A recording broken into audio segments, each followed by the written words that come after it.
Addictions are so prevalent nowadays that we all just take it for a given. Some people even glorify it or joke about it, but it's no fucking joke. Addiction will waste your potential, and if it's so severe, it could even take your life.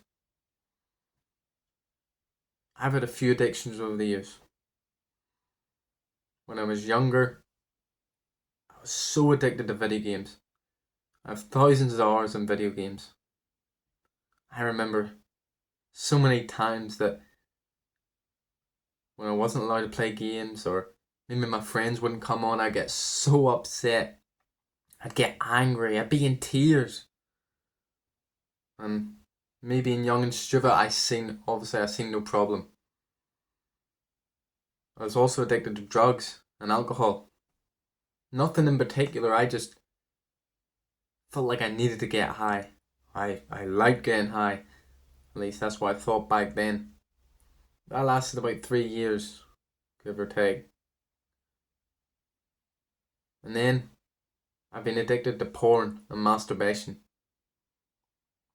since I was about 8 years old, all the way up until recently.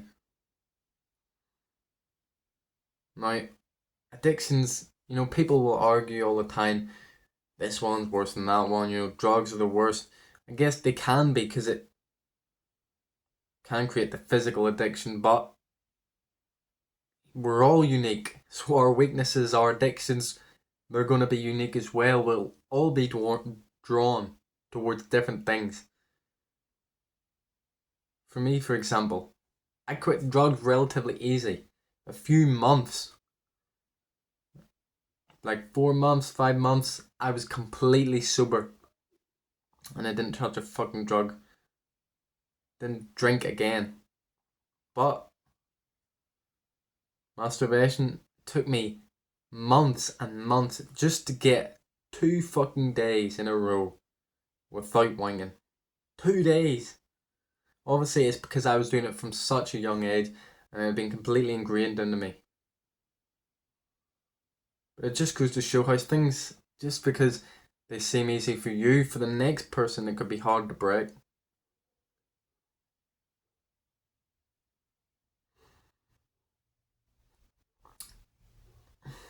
It creeps up on you. We never expect to be addicted. When we're kids especially, like, you might see it on movies, like, something very clear, like a drug addict or something. You think that could never be me, but this shit creeps up on you. One day you're having fun, enjoying yourself, releasing dopamine, all that good stuff. It's great, you feel great.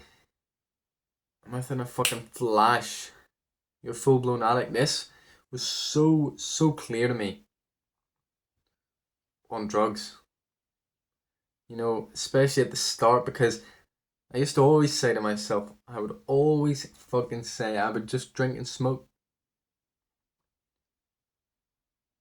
I would just drink and smoke. I'd never do any hard drugs. But while I was drinking and smoking, my brain was changing without even realising. These 2 drugs are definitely gateway drugs. Because my brain was changing, my subconscious was rewiring without me even realising it. Because when the chance came for me to do a drug, a harder drug, ecstasy, I took it in an instant without even thinking about it, without even stopping to think, no, I don't do drugs, I don't do hard drugs, no. It was just in my mind that it was okay. It was only after the fact that I was sitting thinking to myself, holy fuck, I used to say I would not do it. And this pattern continued. I said I would never do Xanax, I did Xanax. I said I would never do coke, I did coke. No doubt, if this shit continued, maybe 5, 10 years down the line, I'd be doing heroin. You think someone wakes up and thinks, yeah, I'm gonna be a heroin addict? No, it develops slowly over time. And this happens with all addictions. It changes your brain structure. Whether you want to think of it scientifically or maybe spiritually, you change when you're addicted. And the deeper your addiction, the worse it is. In my opinion, there's only one real way out. It's good habits. The only way to defeat these fucking bad habits is to replace them with good ones.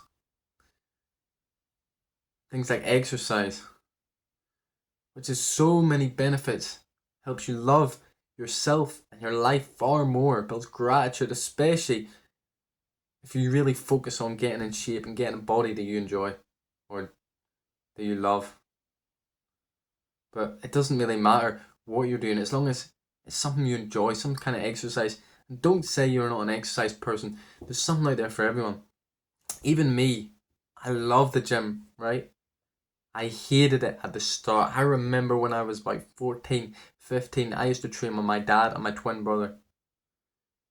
And every time, near enough, I'd be whining, complaining, thinking, oh, can we go home?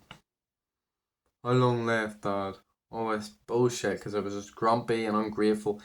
But then eventually, boom, it switched, just like the drugs had switched my brain.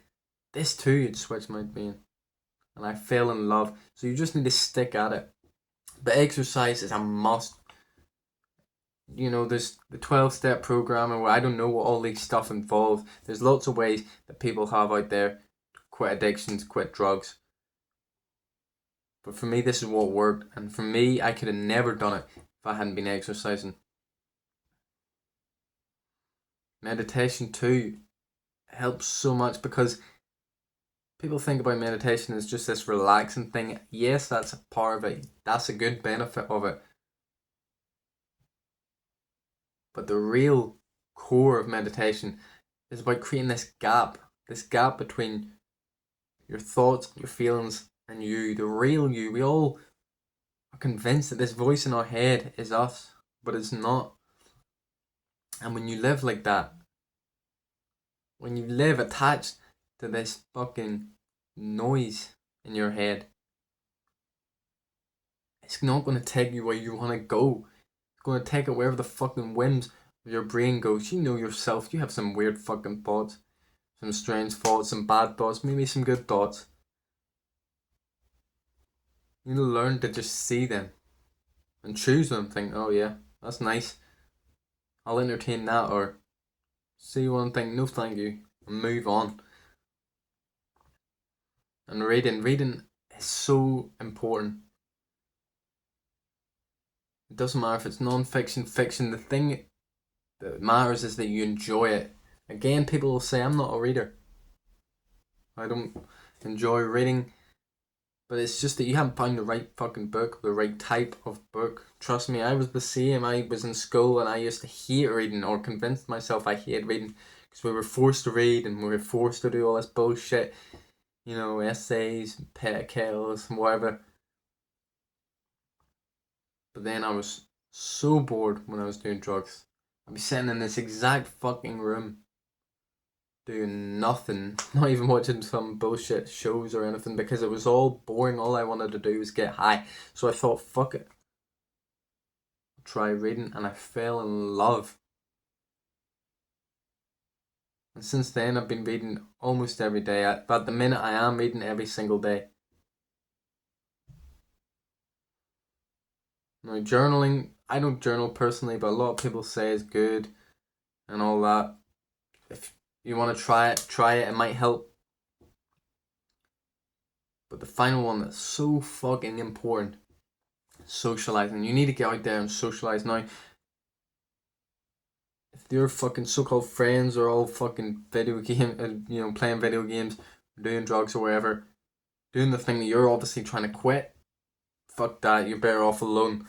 But if you can find people to socialize, even just strangers, just on the street or in a fucking club like martial arts or swimming or whatever the fuck you're into, just start to meet people and socialize. This will take you out of your head. Any of you, if you've been fucking alone, introverted, just sitting in the house doing nothing on your own, you'll know that just leads to just overthinking, and the overthinking will lead negative feelings, and those negative feelings will, of course, lead back to that fucking addiction every single time. Now, there's a couple more things. You need to have the right mindset, and you need to give it time, because this shit is tough. As I explained with masturbation, it took me years to stop, and I still haven't completely fully stopped. I still do it a few times every month. But this shit will take time, especially if you've been doing it a long time, 5, 10, maybe 20 years if you're an older person. It's going to take a long time. You need to be prepared for that. The mindset, the thought that got me through all my addictions was that no matter how long it fucking took, I was going to quit it. It could take me another 10, 20 years. I will not stop until I've quit this. So you need to really, really fucking want to quit. Because if you don't, if you kind of like, oh, well, I guess it would be good for my health, you know, like, it's not going to work. You feel that fucking, that pain, that suffering, that hell inside you. It pushes you forward and think, fuck this, I can't do no more. So you change. This is what happened to me. And this is what happened to every fucking addict that's ever been. They feel that call from above, telling them, this isn't you anymore, you must change. And the longer you ignore that, the louder it gets, the more painful it gets.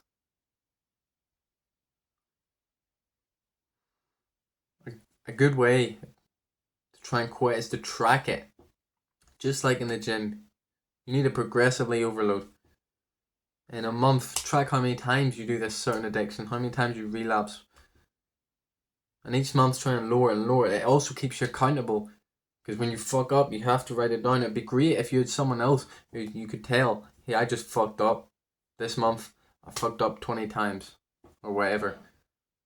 You can find people to grow with, because your social circle matters so much too. Because, of course, if these other people around you are doing bad habits, horrible habits, addictions, you will too.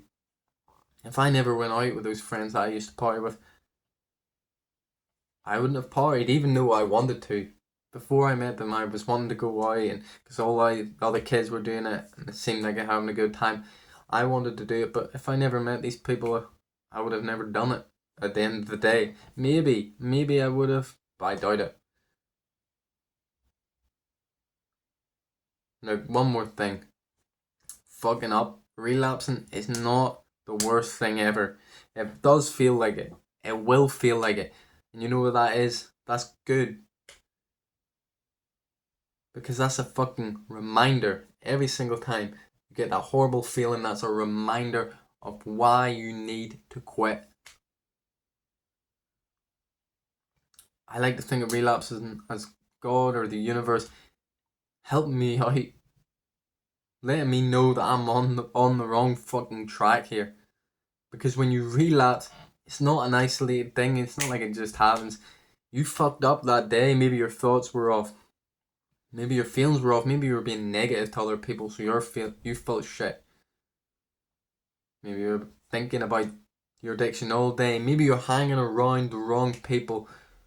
Maybe you were scrolling, which is an addiction in itself, of course, and you've seen a trigger.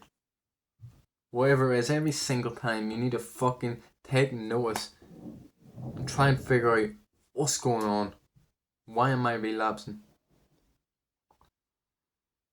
And every time you relapse and you feel horrible, you feel guilty, shameful, say thank you God for not letting me be some other fucking little bitch